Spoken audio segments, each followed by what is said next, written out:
Hey Canucks fans, could Bo Horvat make the 2022 Olympic team? I'm Clay Emo, I'm at Canuck Clay on Twitter, I'm at Clayton Emo on Instagram. I'm the founder of the GLCPC, the Good Looking Canucks Positivity Club. This is my Canucks take on one take. It's Clay's Canucks commentary for Thursday, September the 24th. These are where we get Canucks insight that's positive and timely. Gonna take a break from looking at Canucks UFAs for a day. I looked at Jacob Markstrom 2 days ago. I looked at Chris Tanev yesterday. Might talk about the buyout candidates tomorrow as the buyout window opens tomorrow. But I want to take a break from all of that because I saw an article in The Athletic a couple days ago that really intrigued me. And it looked at, imagine if there was a World Cup of hockey. Remember that competition? Canadian team, US team, Swedish team, Russian team, Czech team, and then this North American team and European team, which I'll get to, the North American team in a second. But it always happens in every 2 years that there weren't any Olympics, right? The off years by two, the even years, so to speak. And 2020 would have been a year to do it because 2022 is the next Olympic year, the next Winter Olympics. And we know with the new collective bargaining agreement, the NHL players and NHL, they look poised to return to the 2022 Olympics. So having said that, there's a long convoluted way of saying there would have been a World Cup if there's no pandemic. There may have been a World Cup this fall. So the Athletic projected the Canadian roster and the American roster, and then they also projected the North American roster. You remember those were players who were 23 years or under 20, either under 24, under 23 years, but basically the young guys as of October 1st. And then so they looked at those three rosters: Canada, US, Team North America, and then they also looked at Canada and US if there wasn't a Team North America. Of course, and this is a prelude to, like I said, the 2022 Olympics. Well, surprisingly, and much to my good surprise, Bo Horvat was listed on the team, and he was even listed on Team Canada when they included the young guys like Connor McDavid. So in the Team Canada roster, if there is no Team North America, they have Horvat as a fourth line winger, actually, not a center, because generally when you put Team Canada together, you always have a bunch of centers and guys that will have to play out of position. And then for this 2020 World Cup team, they of course had McDavid and Crosby at 1-2. They had Mark Scheifele as number 3, and then they had who did they have? Oh, they had Braden Point as your number 4 center. And then you had Bo Horvat on Braden Point's winger, actually, and Mitch Marner on the other wing, which would be kind of cool. And then they had other guys like Ryan O'Reilly playing out of position as a winger, as well as Patrice Bergeron playing out of either Bergeron or Marchand, actually. Actually, now that I think about it, Marchand's not a wing, not a center. But you know, you get my point. Is there at least they had at least 5 or 6 centers on that roster of those 12 forwards, so at least 2 or 3 of them would have to play, or 1 or 2 of them would have to play out of position, and Horvat was indeed one of them. And that was pretty cool to see Horvat's name listed among guys. Centers are not like McDavid, like Crosby, like Point, like Scheifele, like O'Reilly, like Marner, like guys like Nathan McKinnon and other players like that. So that's pretty cool to see that Bo Horvat was included in that. And that article was written by Eric Duhatschek, Craig Custins, along with Dom Leshizin with his analytics. So that was really, really cool to see that.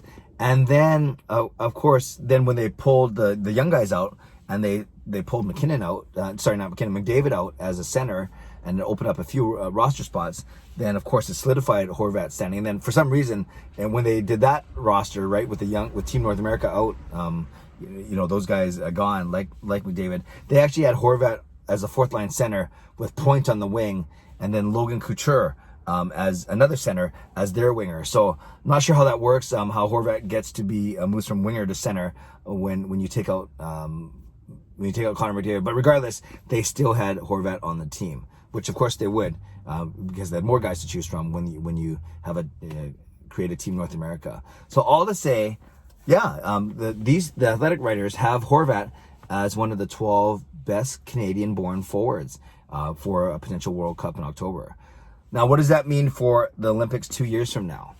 Well, obviously, like all these players, they're all going to get better by then. There's going to be no Team North America, so there'll be a tiny bit more competition. But you think that watching Horvat's career path and his career arc, that he would indeed have a good chance to make the team. And it's really interesting because I think I've shared the story a few times. when my son Sean caddied for Horvat 4 years ago now as part of the Jake Milford golf tournament. Yeah, it's kind of crazy. I think it's 4 or 5 years now, 2015 or 2016. I think it's 2016. But in talking to Bo after, I said, you know, would you want to play for Team Canada in the Olympics? And this was before I think they made the decision not to play in the 2018 Olympics because it was 2 years prior. And he said, of course, you know, that would be a dream. And he goes, and he was so humble back then and so classy. He said, but I know it's going to be very tough. Then 2018 came around. There were no NHL players in the Olympics, so that was a moot point. But it would be really cool to see that dream come true, that Olympic dream come true 2 years from now in 2022, presuming we're back to normal, or at least close to normal, and that there's a full-fledged Winter Olympics.